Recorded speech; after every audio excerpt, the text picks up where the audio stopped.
Good afternoon. Welcome. For those of you who don't know me, I'm Ethan Katz. I teach in the History Department at the Center for Jewish Studies. And it's my great pleasure to introduce our speaker this afternoon, Robert Braun, who is a professor here in the Sociology Department and also affiliated with the Center for Jewish Studies.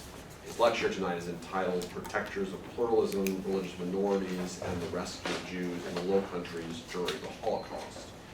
Before I get to Robert and the really exciting work he'll be sharing with us in a few minutes, I just want to note quickly that this is the second event in a year-long series on anti-Semitism and the Holocaust, generously funded by the Joseph and Etta Pell Endowed Fund for Jewish Studies.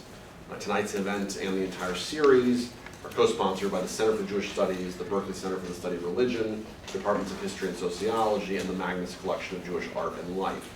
And the broader series seeks to explore the history of anti-Semitism and its contemporary resurgence in all of its elements. It's part of a larger anti-Semitism education initiative here on campus, which is supported by the administration from the chancellor on down and includes a number of trainings for staff, students, and faculty. Now, to say a word about tonight's speaker and lecture. Robert is assistant professor of sociology here at UC Berkeley. He received his PhD from Cornell University in 2017, and prior to coming to Berkeley, he taught at Northwestern University. Yes, it was quite a coup for us to get him. He has published articles in elite scholarly journals like the American Journal of Sociology and American Political Science Review. His first book, about which we'll hear much more in a little bit, and about which I'll say a bit more in a few minutes, is entitled Protectors of Pluralism, Christian Protection of Jews in the Low Countries During the Holocaust. It was published last year by Cambridge University Press. He's now at work on a new and fascinating project called Bloodlines, which traces the roots of racial anti-Semitism by studying the way that xenophobic themes in children's literature traveled from one region to another throughout Central Europe. And those of you who were able to attend the opening panel in our anti-Semitism series a few weeks ago had the pleasure of hearing a little bit about what promises to be another important study. But back to tonight's lecture. The topic that Robert will focus on this evening is, like our larger series on anti-Semitism, of burning contemporary relevance. He's written a powerful and incisive book, Protectors of Pluralism, which poses a classic and really crucial question. Why do certain religious communities stand up and try to help persecuted minorities in the face of genocide, while others stand by or even cooperate with persecutors? He focuses on the Low Countries, the Netherlands and Belgium, during the Holocaust.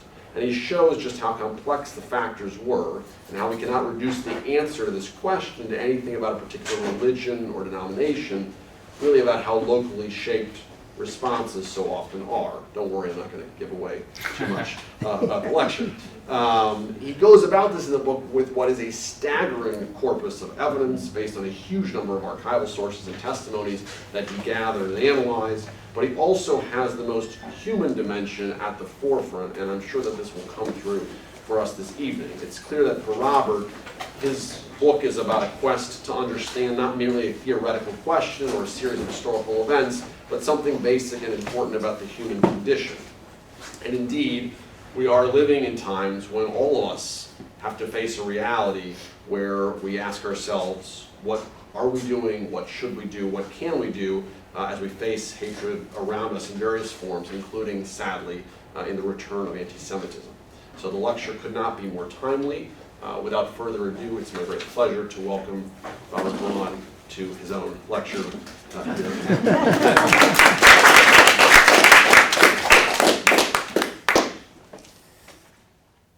Okay, well, thank you for coming all today. Thank you for organizing this, and thank you for introducing me, Ethan. I'm going to talk about this book. And the front cover of the book is depicted on the slide right here. On this slide, we see a famous painting by the Dutch painter Vincent van Gogh, as I would call him. Vincent van Gogh made a very important depiction of the parable of the Good Samaritan. Right? And I think everyone's familiar with this parable from Lucas chapter 10. And in many ways, this book is dedicated to the Good Samaritan. The Good Samaritan is, on the one hand, the hero of this book, but it also symbolizes a fundamental problem that society is facing, as will soon become clear at the end of my talk. This is not where my book project started, though. My book project started in my home region. About 200 kilometers from the Dutch capital of Amsterdam, near the German border, lay two medium-sized villages over here, called Almelo and Borne. Before the outbreak of World War II, these communities were roughly similar in social-cultural outlook. The local populations were relatively prosperous, and they were employed mostly in two local textile factories. Okay, is everyone able to see the slides right now? Because it's a slide-heavy presentation. Okay, good. All right. So ever since the 17th century, these communities were also home to sizable Jewish communities of around 50 individuals. Okay. These Jewish communities started to face similar social, cultural, and devastating challenges when the Wehrmacht invaded the Netherlands in 1940. After being stripped of their social, cultural, and economic rights, the SIPO-SD officers, in collaboration with local police officers, started rounding up Jews before deporting them to the infamous extermination camps in Eastern Europe. In this particular case, Auschwitz-Birkenau. The outcome of these deportations are depicted in the two boxes you see right here, where each red dot denotes a Jew that evaded deportation, and each yellow dot denotes a Jew that got deported. Despite the social-cultural similarity of these two towns, the outcomes of these deportations differed dramatically. In the first town, in Almelo, Catholic Church chaplains Baudet and Middelkoop were able to temporarily house Jews in the Sint Gregoriuskerk, right here, church, Sint Gregorius Church, and after which they got sheltered with committed members of their parish. Partly as a result of these rescue efforts, about 42% of the Jews living around the church were able to evade deportation. So despite the presence of 3 Catholic Church communities in Borne, no similar rescue network emerged here, and only 22% of the Jews living around these church communities was able to survive the war. Now this, for me, poses an important question, and I agree with Ethan, it's a classic question. Why do some local communities protected Jews during the Holocaust, while others refrained from doing so? And that's the question I hope to answer in this book. Now, despite enormous literature on rescue and rescue activities, existing literature has a hard time answering this question. And in my view, that's because the literature is either too macro, too big in its focus, or it is too small in its focus, too micro. So on the macro side of the spectrum, there are several authors who have argued that the relationship between religion and rescue can be explained by ideology. Catholics didn't rescue Jews because of the Christian-Jewish schism that was so prevalent within the Catholic Church. Right? Or they focus on national leaders. Catholics didn't rescue Jews because the bishops didn't tell them to do so. Or they focused on overarching institutions, national level institutions. Catholics didn't rescue Jews because the hierarchy of the church made them obedient, or on the other hand, made them more likely to rescue. Now, needless to say, none of these explanations can account for the variation that I just showed you, because it wouldn't account why a church community located, a Catholic church community in one town would rescue Jews, and the other Catholic church community in another town, which falls under the same bishop, the same church hierarchy, and the same denomination, doesn't rescue Jews. Now, on the micro side of the spectrum, people have argued that religion is something that on an individual level can produce dispositions that either activate rescue or have the opposite effect. It has been argued that religion can produce neighborly love, which obviously is conducive to rescue. It has been argued that religion can lead to a rejection of killing. Being religious makes you afraid of violence, which obviously would motivate you to rescue, or it makes people more obedient, which makes rescue less likely. Now, again, this cannot account for the puzzle that I just showed you, because it doesn't explain why Catholics in one town would rescue, while other Catholics in a nearby town wouldn't do this. Okay? So instead, what I'm going to do, while I reactivate the computer, is I am going to take a meso-level perspective on rescue. I'm going to focus on community-level factors. And in particular, the central argument of the book is that local religious minority communities were more likely to protect Jews. These local minority communities were not only better able to rescue Jews, they were also more willing to do so. Okay? So for the remainder of the talk, I'm going to do three things. I'm going to go in a little bit more detail and explain why I think these church communities were better able and more willing to rescue Jews. Then I will give you a brief crash course on Dutch history. Don't worry, it will only be 5 minutes long, so there's not too much Dutch history in there. And then I will talk about the actual research that I've conducted that led to this actual conclusion. One thing I would like to say up front is that I am someone who combines spatial statistics with traditional archival work. So in many ways, I combine sort of the bird's eye view of the sociologist, or I hope to combine, I should say, the bird's eye view of the sociologist with the more empirical rigor of the historian. Okay, at least that's what I hope that I'm doing. Okay. Now, in order to understand the minority argument, it might be useful to zero in on the rescue network in Almelo that I just talked about. Okay.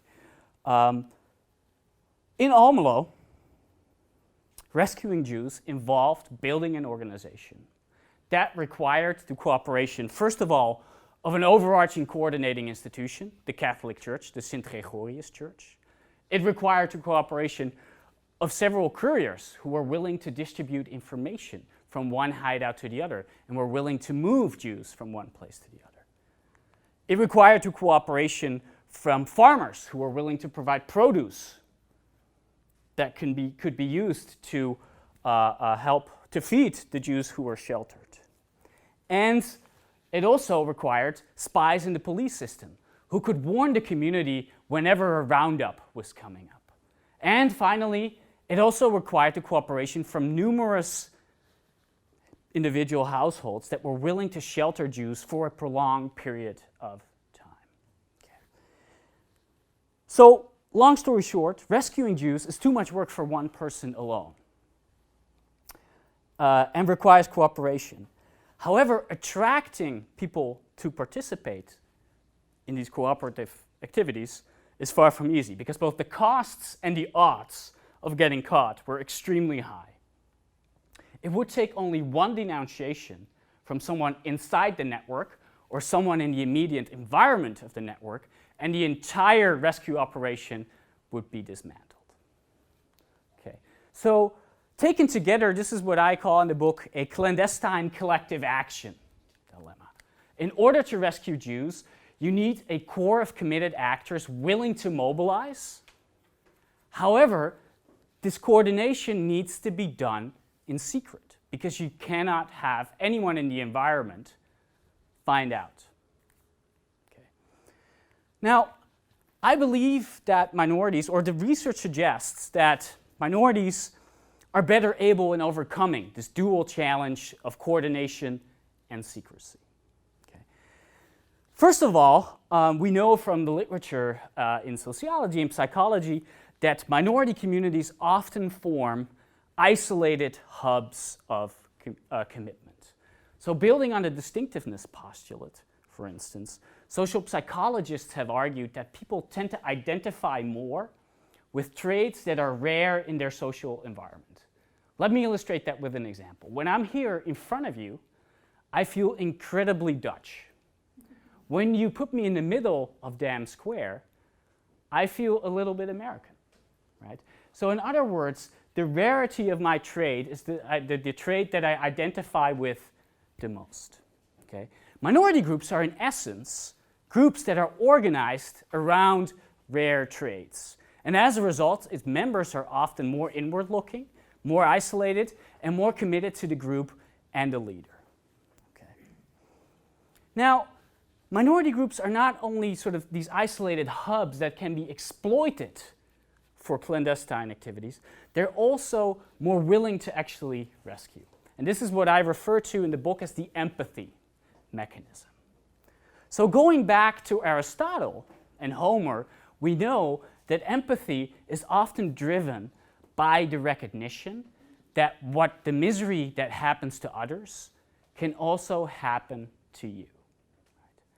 For religious minorities, in the case of the Holocaust, this is particularly salient because they themselves rely on pluralism and religious tolerance to survive. And the moment that purification campaigns threaten tolerance and pluralism, they are more likely to jump into action. Now here, in order to sort of explain how I got to this conclusion, I have to tell you a little bit about the history of the Netherlands. So, the Netherlands in 1609 was split up by a major insurgency, an insurgency of Protestant merchants against the Catholic King of Spain. As a result, the country was cut up in two halves. A Protestant half in the north, and a Catholic half in the south. The reunification of the country in 1648 resulted in a crossfire of missionary activity as both sides tried to make inroads on each other's territories. Protestants tried to convert Catholics and vice versa. Okay?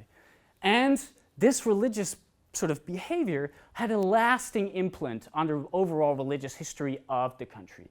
And you could still see in 1930, right?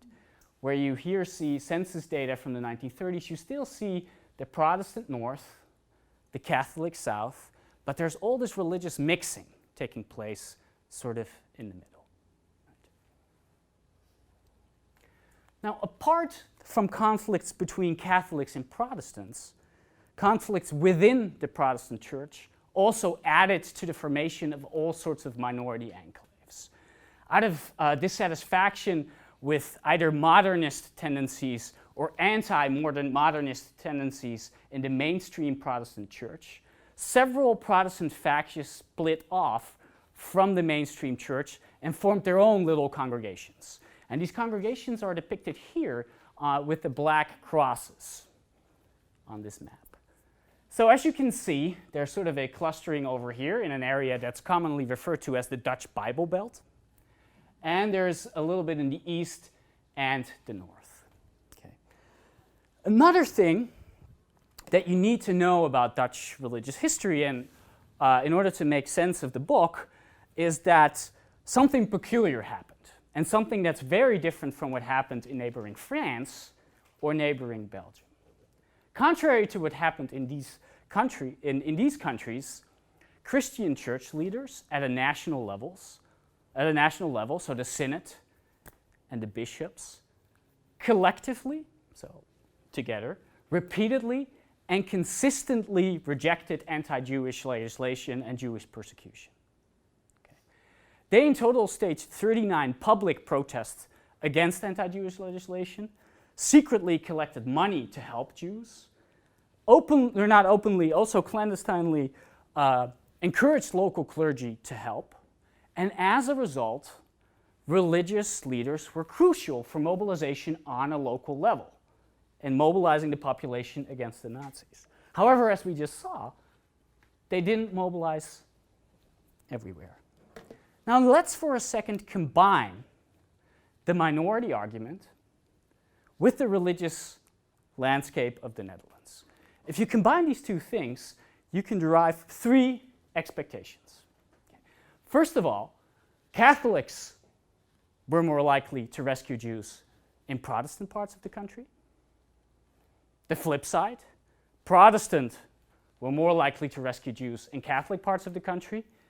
And Orthodox Protestant communities, the black crosses that I showed on the map should be more likely to rescue Jews throughout the country. Does that make sense to everyone? Okay, good. Now, as a first sort of cut at sort of investigating whether this actually made sense or whether this actually happened, I collected statistical data based on German administrative records. Okay. So July 42, right before the first round of deportations started in the Netherlands, the SIPO-SD conducted a census of Jews. The census, tragically enough, was incredibly complete. Less than 100 Jews decided not to register and not lie on their registration. Okay. These registration lists included information on the last name, the first name, the date of birth, and the street in which they were living. I took the street level information to put all the Jews in 1942 on a map. And this is sort of what it looks like. What you see here is that Jews were living throughout the entire country, both in the Protestant parts and in the Catholic parts. Okay. With clusters in Den Haag, Amsterdam, Utrecht, and Rotterdam. The first name, last name, and date of birth on the registration list that I just showed you, the first three pieces of information here, were used to match the registration lists against commemoration lists that we've probably all seen in Shoah musea around the world. Okay. I also matched the data against so-called return lists. These were lists of Jews who survived the war, so who would not show up in commemoration books, but who did get deported because they were in a camp.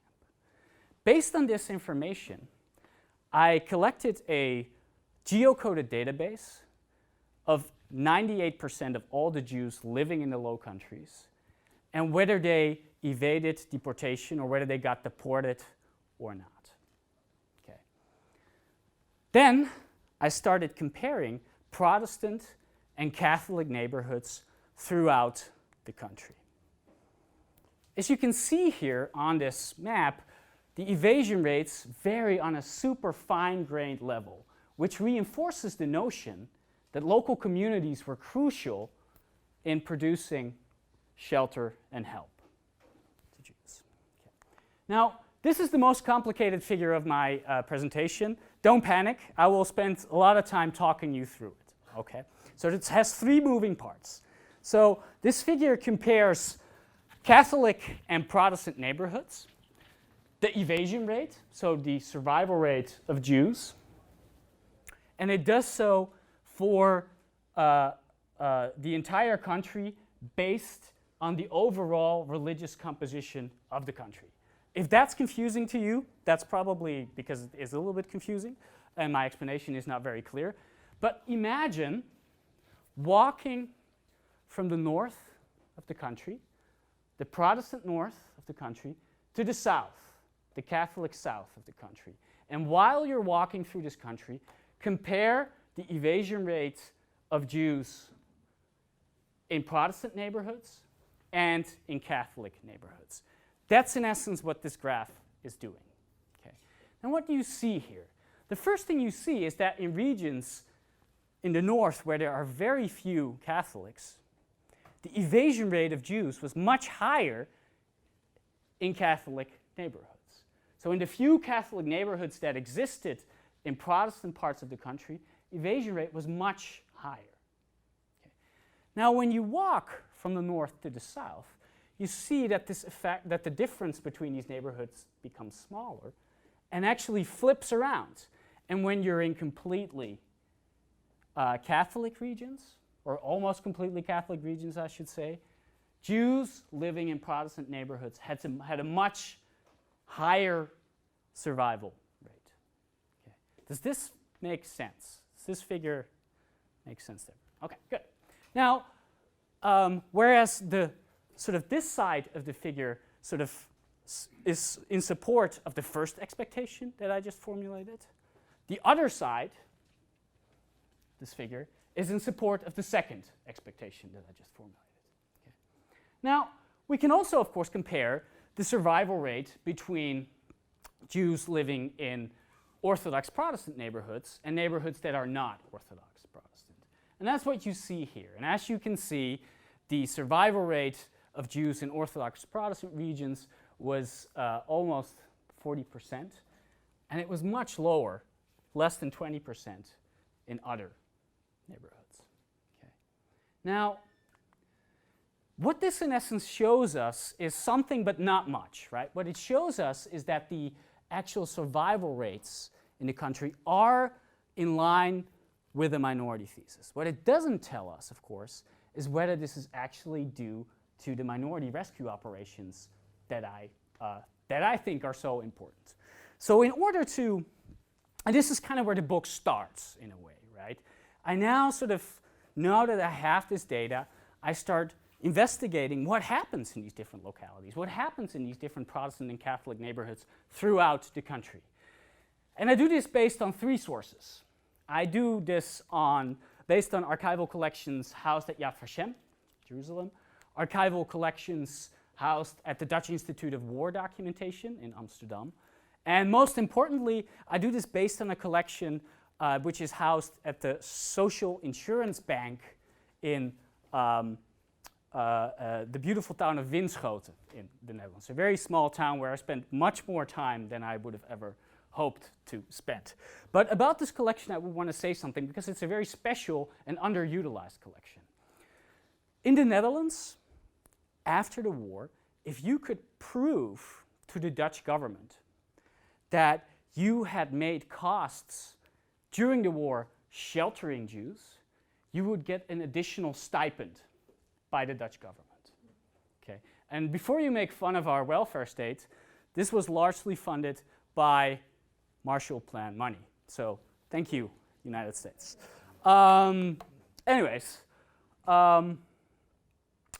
Needless to say, when you would go out there and ask for this additional stipend, they wouldn't just give it to you, but they would start researching you. They would start interviewing local police officers. They would interview the Jews that you actually supposedly sheltered. They would also interview hairdressers, because hairdressers apparently, according to the Dutch government, are an incredibly important source for local level information. I don't know whether that's true, but... and in total, by combining these three sources, I've been able to collect information on over 3,000 rescue networks throughout the country. And that's what I'm going to talk about right now. So we're going to walk from the north to the south, and we're going to look at these rescue networks and see what happens there. And we start in the far north, in the town called Snake. In this town, the Catholic congregation, so this minority congregation, was mainly organized by the church chaplain Gerald Jansen. Gerald Jansen, before the war, was a little bit lonely. He was a high-educated person in a town with not a lot of high-educated people.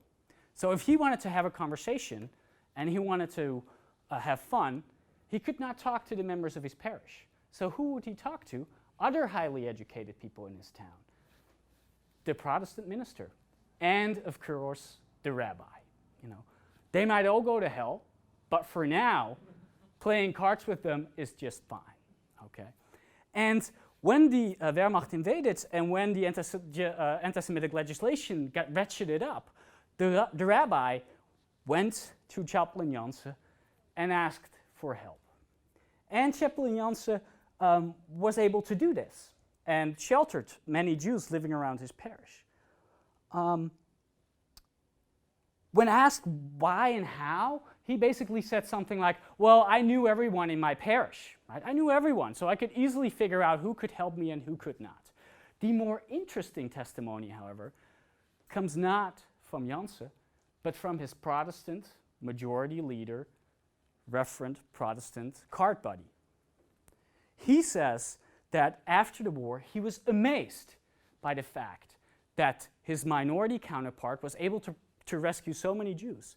And the reason why he was so surprised is because he himself was also approached by the rabbi and said, no, I cannot provide shelter. I don't have the ability, or I cannot put my parish under this much risk. And he decided not to do it. Now, so we travel from the north and we end up all the way in the south, in a town called Heerlen. And in this town called Heerlen, there was a small congregation, a Protestant congregation, which was run by Gerald Pontier. Gerald Pontier was not approached by a rabbi. He went out into the streets and approached his Jewish countrymen, who at that point in time were already wearing the yellow stars on their chest. So he could recognize them. And he said, if you need help, come to me and I can get you out. And indeed, he was able to do this. And as a result, 53% of all the Jews living around his parish survived the war. Pontier was a hero in many ways, not a very interesting guy. When asked after the war, how did you do it, he just said something like, well, you know, I did what I had to do, and that's how things go, you know, and you know, that's just what my duty was. The interesting testimonies are not from him, but from his helpers, the people in his parish. Because as it turns out, they were incredibly uncomfortable sheltering Jews. They were not happy doing this. And they were open about this. But they couldn't get themselves to denounce their actual leader. Okay. So here's, again, is this demonstration of how this minority commitment operated. Okay. Now, it was not only commitment. In the actual parish of Gerald Pontier, a resistance newspaper was circulated. And here I take a verse from that resistance newspaper, which came from the outside, which was repeatedly reprinted in this clandestine, illegal newspaper. Now it's the Jews whose lives they burn, but tomorrow another group will take their turn. And this was used in a call to step up for your Jewish neighbors. In a similar vein, Catholic leaders, or one Catholic leader in particular, used the phrase, it starts with the Jews, but it ends with the Jesuits, to mobilize his parish members. So here we see empathy at play. Now, again, what I've done, I looked at these 3,000 rescue communities and paired it with all religious communities in the country, and sort of looked at whether Pontier and Chaplain Janssen were exceptions or not, and compared again whether religious communities were more or less likely to shelter Jews throughout the country, depending on their religious denomination and depending on whether they were in the Protestant North, Catholic South, or somewhere in the middle. What you see here is something that looks very similar to the overall evasion pattern, right? And again, I've also done this for these Orthodox Protestant leaders. And again, we see that they are indeed more likely to rescue. These are not just exceptions. Okay? While walking from the north to the south in the book, we make a stop in a small region called Twente. This region is located in the middle of the country and in the eastern part of the country, near the German border. Right? The interesting thing about this region is that it was right on the front line of the Reformation and the Counter-Reformation that I just told you about. And as a result, half of the region was Protestant and one half was Catholic. But of course, there was also a lot of small minority congregations here on both sides of the fault line. Another interesting element of this, something else I need to show you first, is that because it was so close to the German border, it was also home to a large number of minority Orthodox Protestant congregations, because in German religion there was a lot of factions, and they all spread over to the Dutch side. And here are these Orthodox Protestant factions. An interesting thing about this region is that it had historically always been one entity, going back all the way to the Holy Roman Empire. Okay?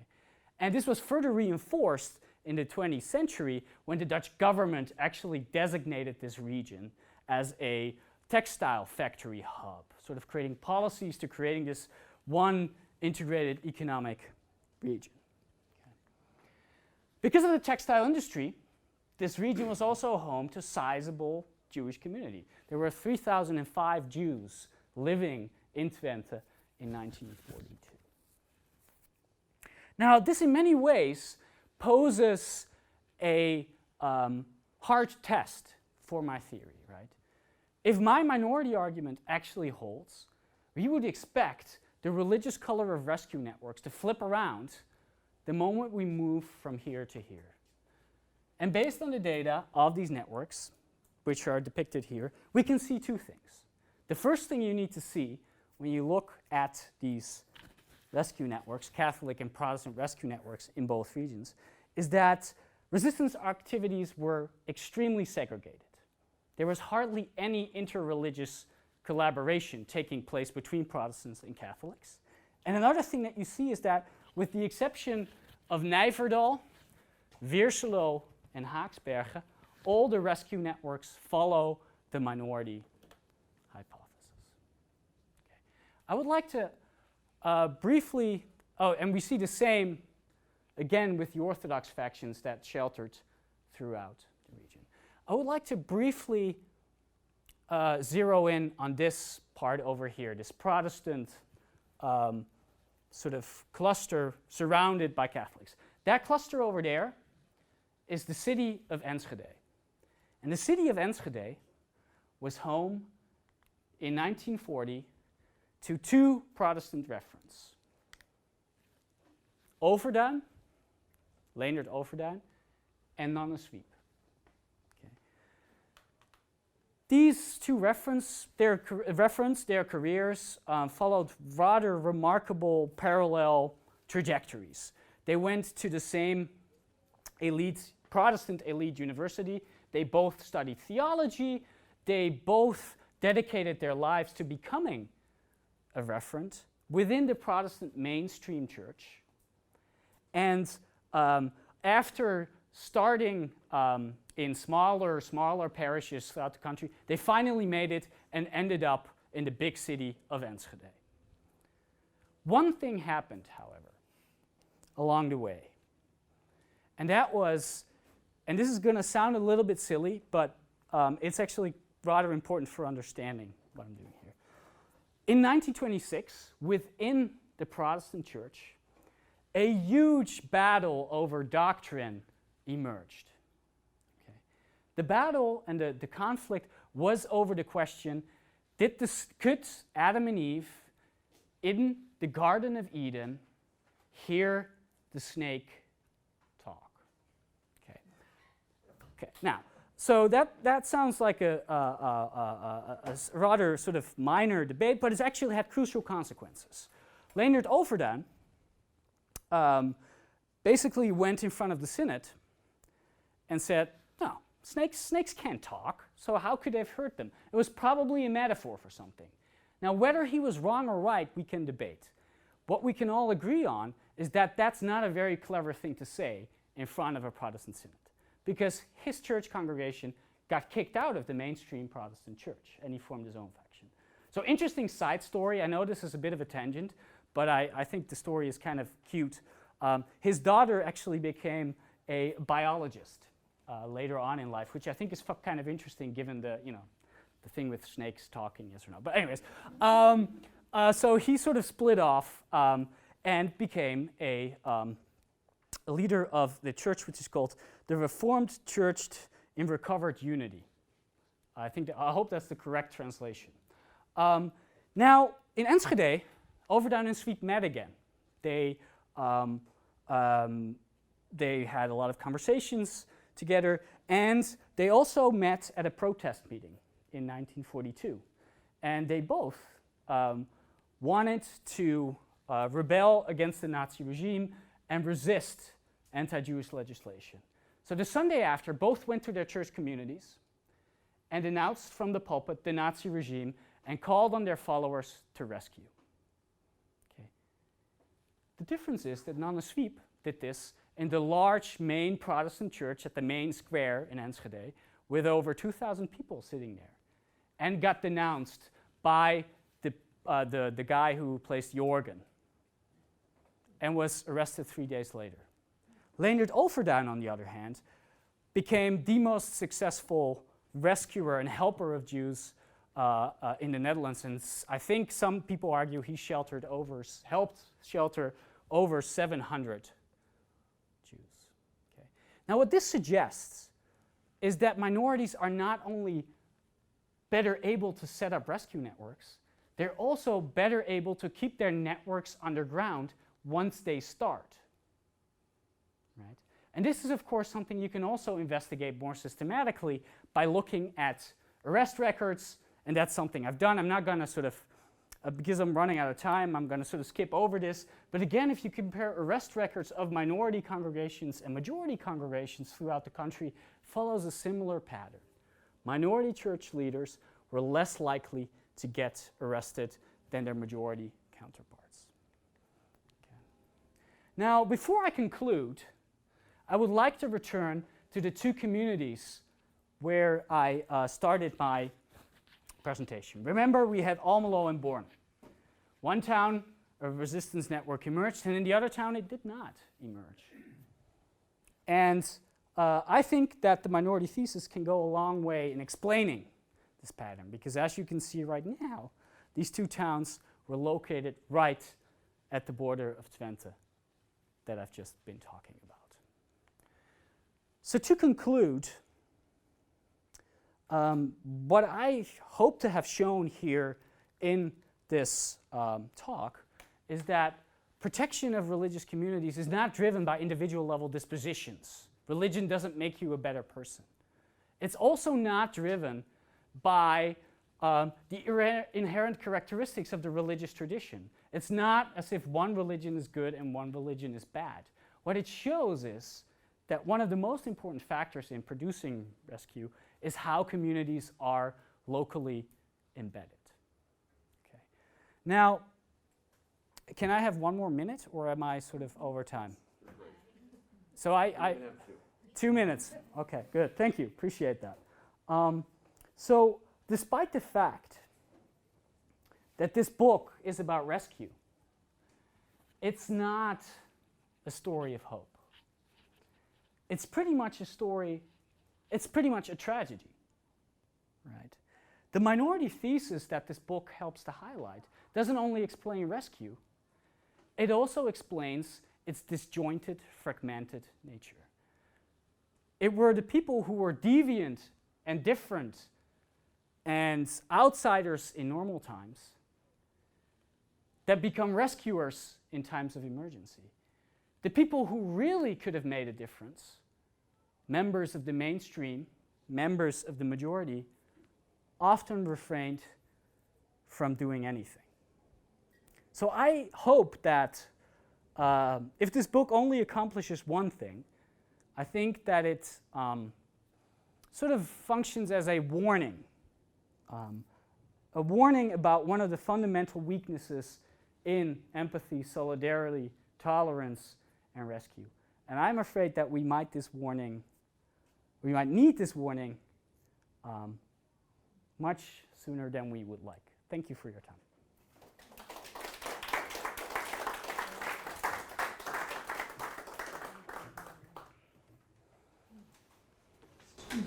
You want to take questions yourself? I can. If there are questions, then I would be more than happy to answer them. Yes. I was curious. The Catholics and the Protestants were going after each other to convert each other, but not going after the Jews. They were protecting the Jews and respecting their religion, because that's kind of what it sounded like from the legislation. Is that what's going on? So what's very important here to distinguish is that this. I have to do something with my microphone because I'm dropping something. Sorry about that. Meanwhile, it also buys me time to think about a clever answer, right? So keep in mind that the conversion, the Patterson conversion, this was 16th, 17th century, right? And by the time that the sort of World War II had started, this sort of dynamic has shifted quite a bit. The missionary activity were not quite as aggressive anymore as they used to be. And in part this is because the Catholic Church at that point tried to expand or tried to become stronger, not so much through actual conversion, but through population growth. Right? They basically wanted to make more kids than the other side. That became sort of their strategy to emancipate in the country. Another interesting thing, so the conversion in and of itself is particularly interesting because many people have argued in the Dutch context that sheltering was basically an excuse to convert. And there's very prominent examples of Jewish children who after the war had to choose between staying with their foster parents or going back to the sort of Jewish faith and be rejoined with their original parents. And this is a very prominent theme. However, there has been a survey done by historian Bert-Jan Flim and a social psychologist called Evers Emden, and they basically asked all of these sort of surviving children, did you ever feel any experience with conversion, or did you ever attend any religious services, or were you ever forced to do these things?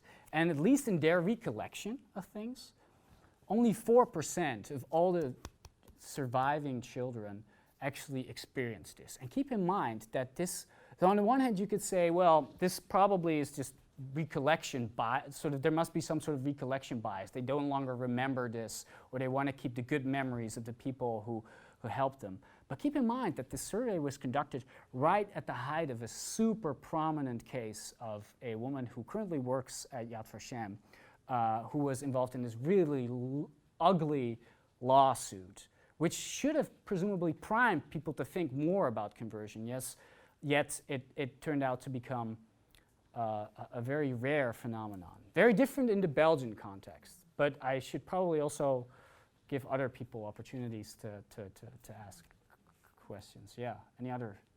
Yes, please. In these communities, there was at least a half a decade of things happening in Germany, of all the anti-Jewish laws, legislation. Yeah. Was there any response in the neighboring countries, like the Low Countries, by religious leaders making any objections? Yes. Number one. Number two, when the deportations were starting in 42, I don't know if it was the beginning of the year or the end, but do you know what the common assumption was? What were they rescuing the Jews from?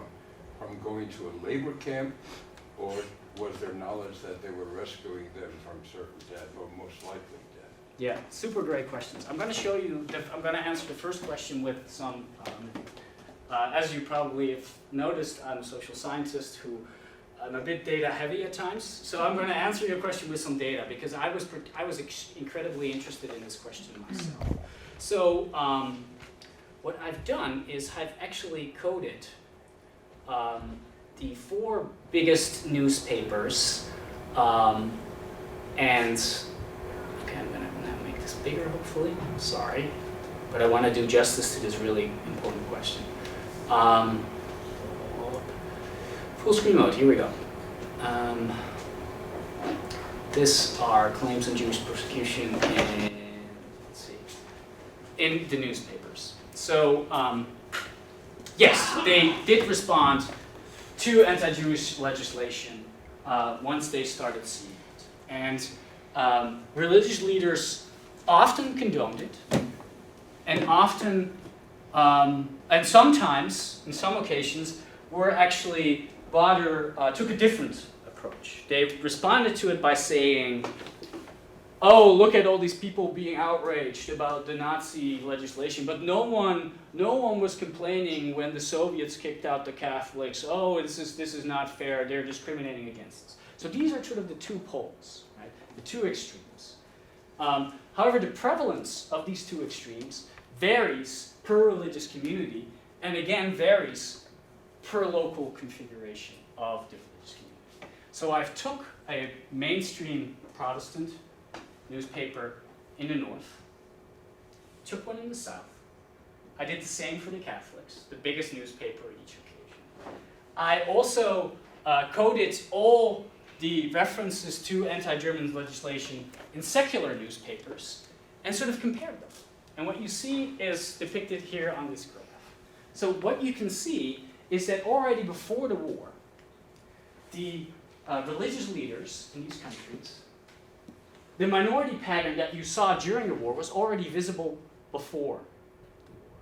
So Catholics in Protestant North were more likely to support the Jews and call in support of the Jews than their Protestant majority counterparts. And again, you see this flip taking place if you compare the biggest newspapers in the sort of the Catholic parts of the country.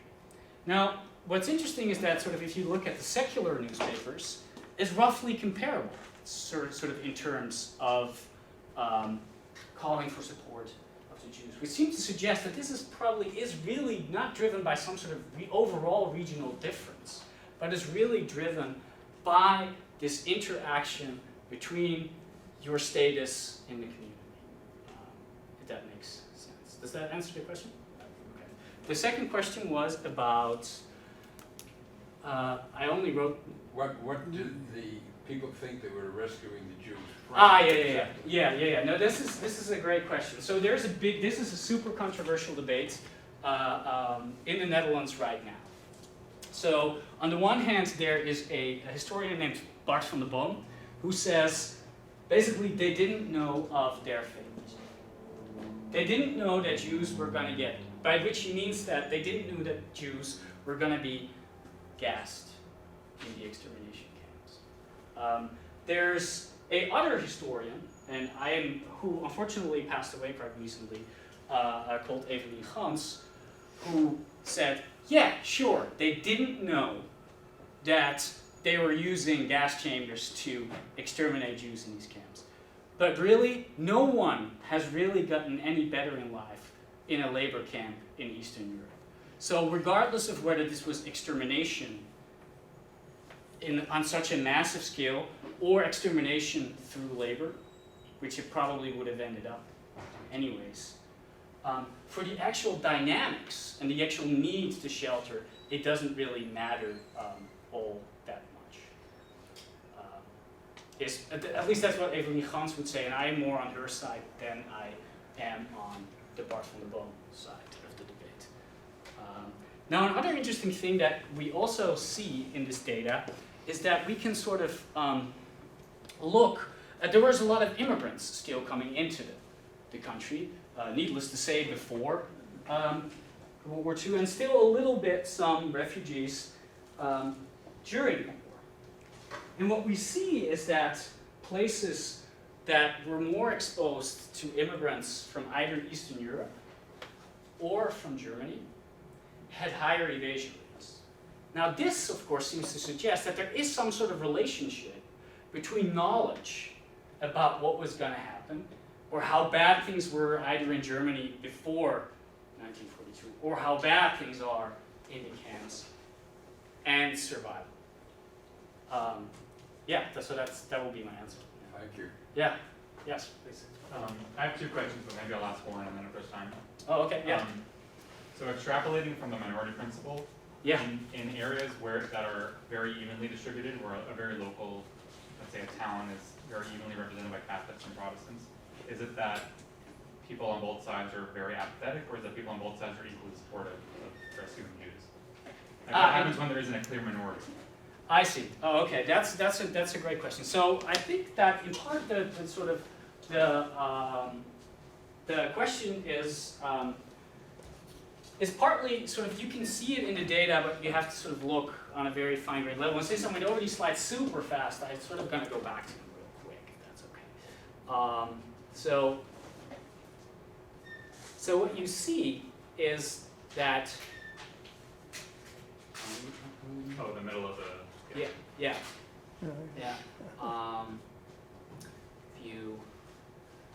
I do give a good impression of the clumsy professor right now, so I just want to sort of keep that in mind. All right, here we go. So you would sort of look at the regions in the middle. So it is, for the first part of your question, it is obviously the minority that is doing the rescuing in the minority status. It doesn't make the overall community more tolerant, in other words, right? That's something you can see here. And then when you are sort of in the situation where both are sort of 50-50, they're actually sort of equal in rescue activities. Okay. Does that make sense? And the overall rate is higher of being rescued, right? Yes, that's right.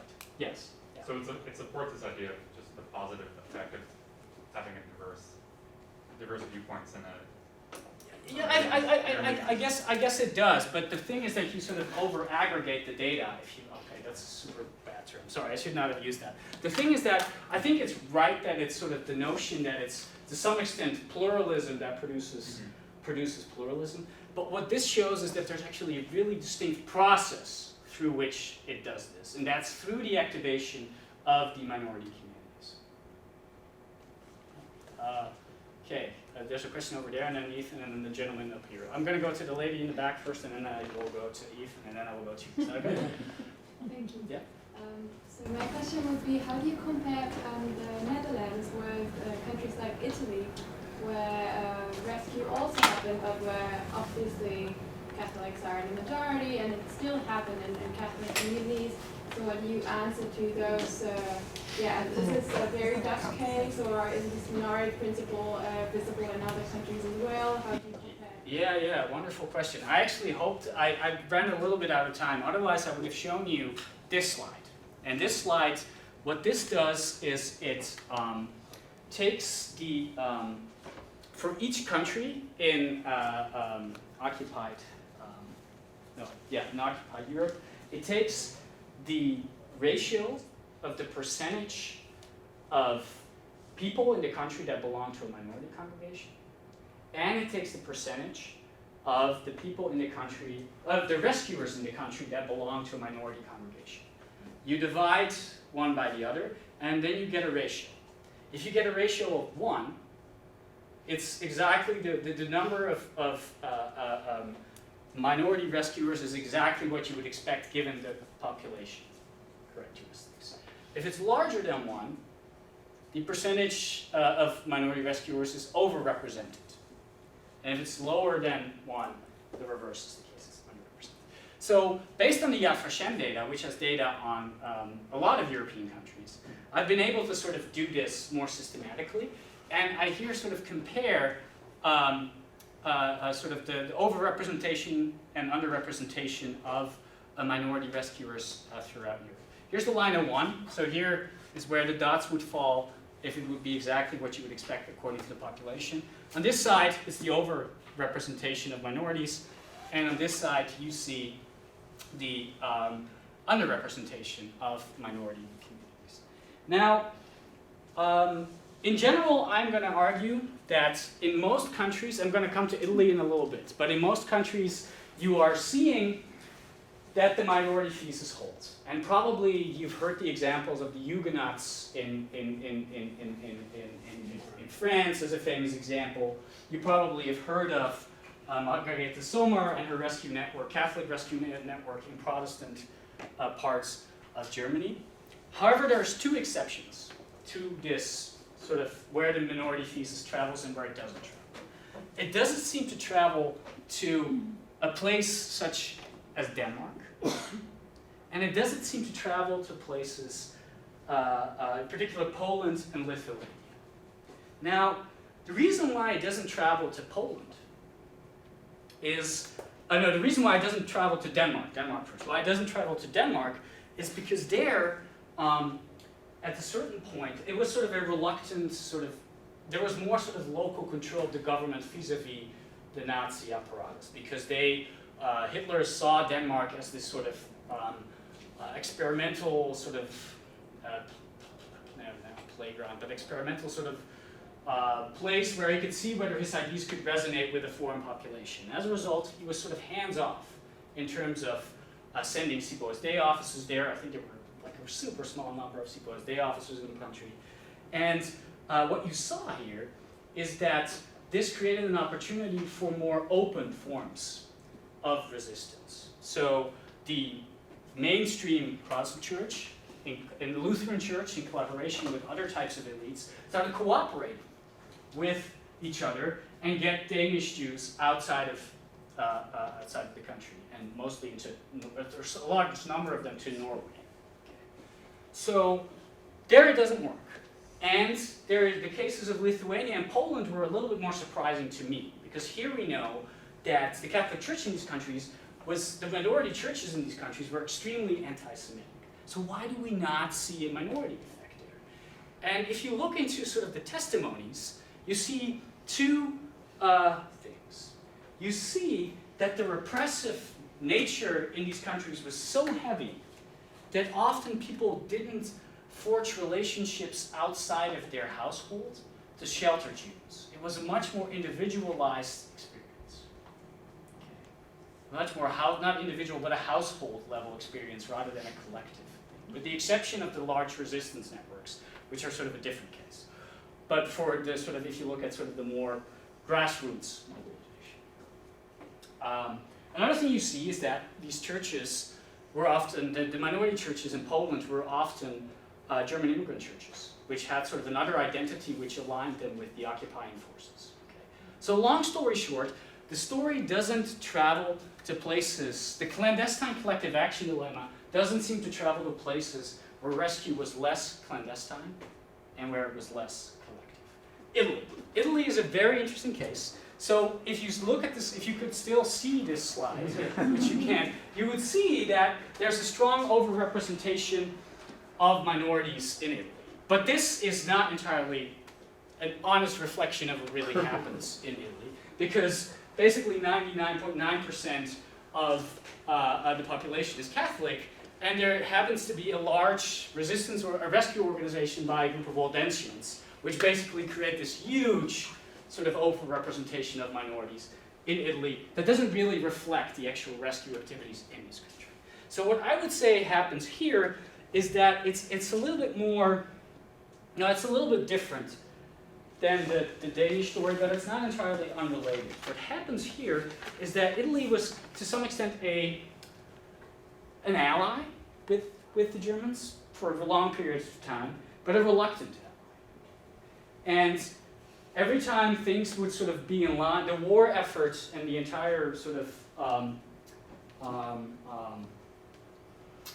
operation of the Nazis could advance their goals, they were more supportive than when this wouldn't be the case. And of course, in the end, this completely flips around. And as a result, there was more of an ability for mainstream elites to resist anti-Jewish legislation. And this is sort of where the Catholic churches come in. If you read Susan Zuccotti's book on Italy and rescue, you actually see there that there seems to be less of this awareness of threat when sheltering Jews. There seems to be more of an openness about it than there is in the Netherlands. In the Netherlands, all you read when you read diaries is like, we're not going to rescue Jews because, that's going to cost us our life. In Italy, that vibe, that sort of the need for being so clandestine seems to be less the case. And I think that has something to do with the fact that the interrelationship between sort of Italy being an ally and the opportunity for mainstream elites and mainstream churches to step up and push back was much more present than it was in other countries. Long answer, sorry. Then Ethan, can I do this gentleman first and then end with you, Ethan? Because we talk on normal occasions. Yes. Can we determine, do we know whether members of other religious ethnic minorities, anyway, the Dutch case, it's religious definition, had more experience, personal experience, involvement with Jews? Yeah.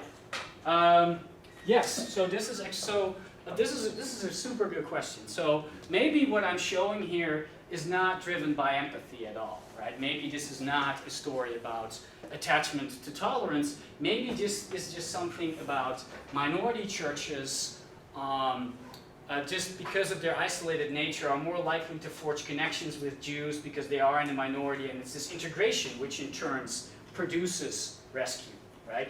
And empathy, by the way. And empathy, but it would be hard to distinguish these two things. Now, this is something that I have thought about, and this is something that I actually looked into, again with more data, which seems to be my answer to everything. So the one things I've done is I've looked at intermarriages of different religious groups, both before and after the war. So basically, it's hard to get the detailed micro-level census data before the war, but you can reconstruct part of the population based on taking post-war censuses, and since deceased spouses are also in that data, you can sort of get an idea of how high intermarriage rates were between different minority groups and majority groups. And there doesn't seem to be a relationship there. So there doesn't seem to be a minority integration effect. So as a matter of fact, the data suggests that these minorities are actually more likely to marry within their own population than outside, with either Catholics, if you would talk about Catholics, either with Protestants or with Jews. The other thing that you're, another thing that you pick up on, of course, because you mentioned not only religious communities, but also other types of minorities. And here, of course, the first group that comes to mind are sort of radical, I should not say that in Berkeley. I mean communists. Sort of the more, I guess, the far left side of the spectrum, right? So and if you look at the Twente region in particular, where I've done this in more detail, you actually can also reconstruct non-religious networks. And what turns out, the most prominent non-religious networks that shelters Jews are indeed either radical socialists, as they call themselves, or the communists. And this, to some extent, you could maybe think of this as a secular minority argument. So maybe this is not something that's distinct to religion, it also travels to political minorities. But here there is one problem.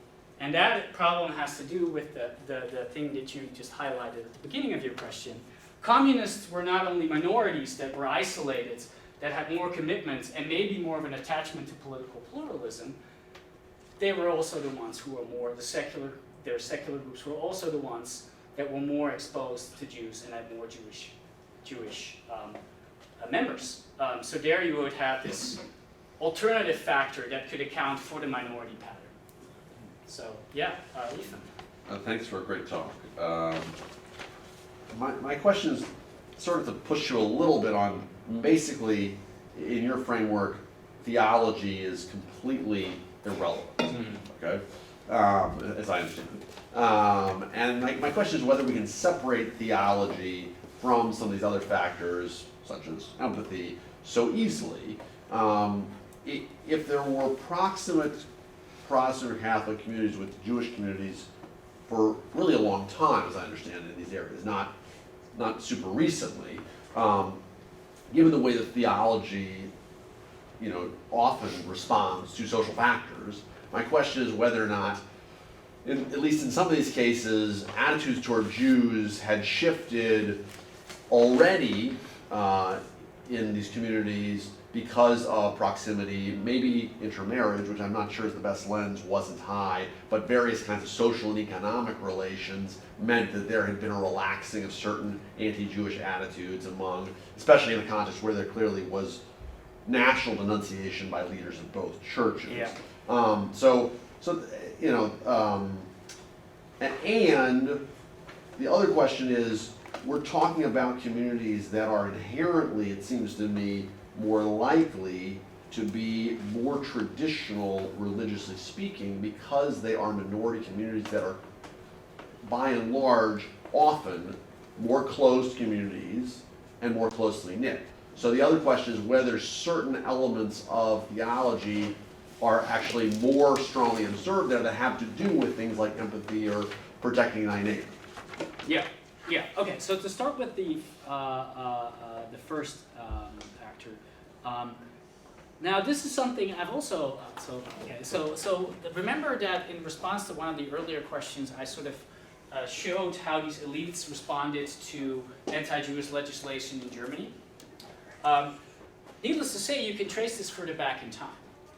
You can see whether these communities also had these differential responses to other types of issues related to Judaism. And you can also see at what point these minority differences start kicking in. And what you see is that so Orthodox Protestants in the Netherlands were, up until the 1920s, incredibly anti-Semitic. So Abraham Kuyper, who founded the Orthodox Protestant political party, was super, super vitriol against in his rhetoric towards Jews.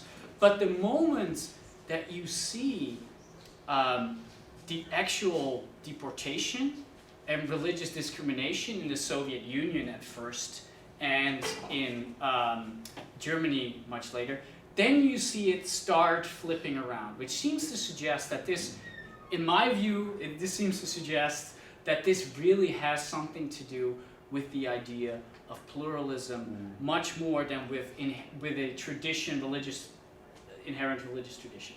Now, the second part of your argument is a little bit more complicated for me to counter, but I would argue that it's not necessarily contradicting what I'm saying.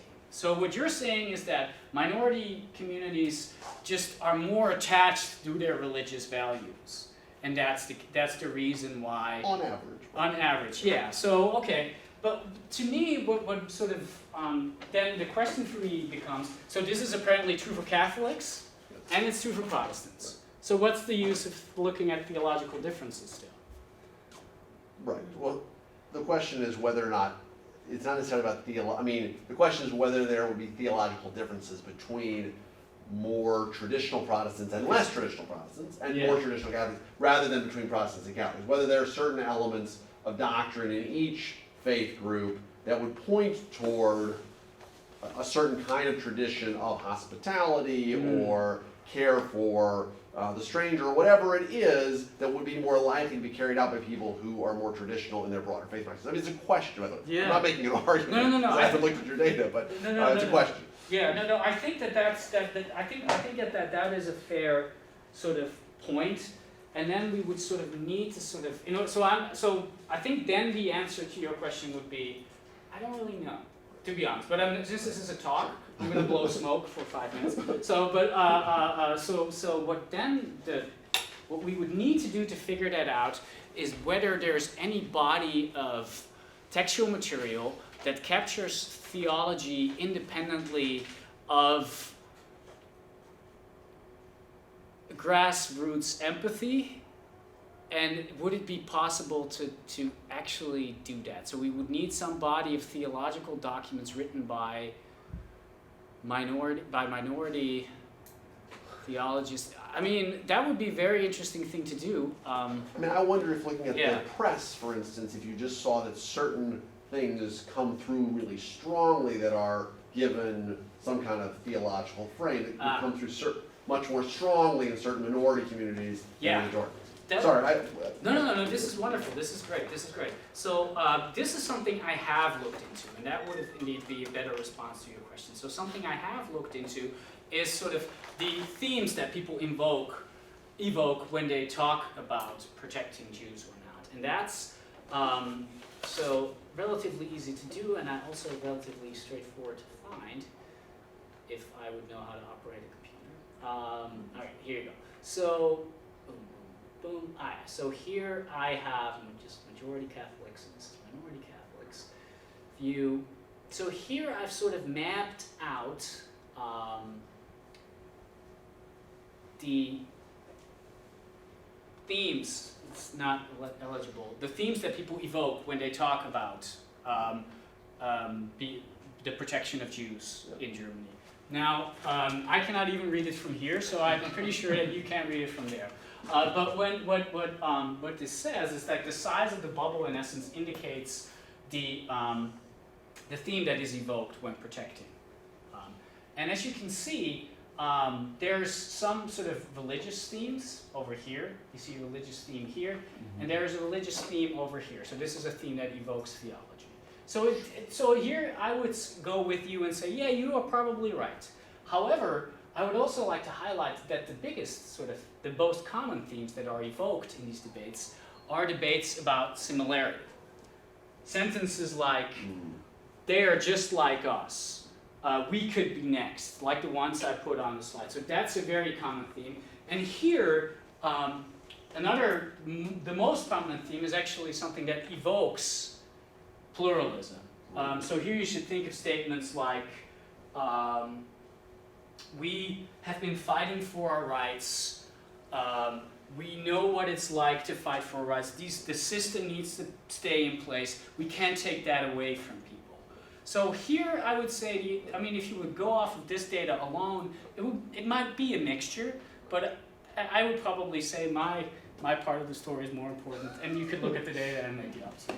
So, yeah. All right. Yeah. Thank you so much, Robert. Yeah, this is okay.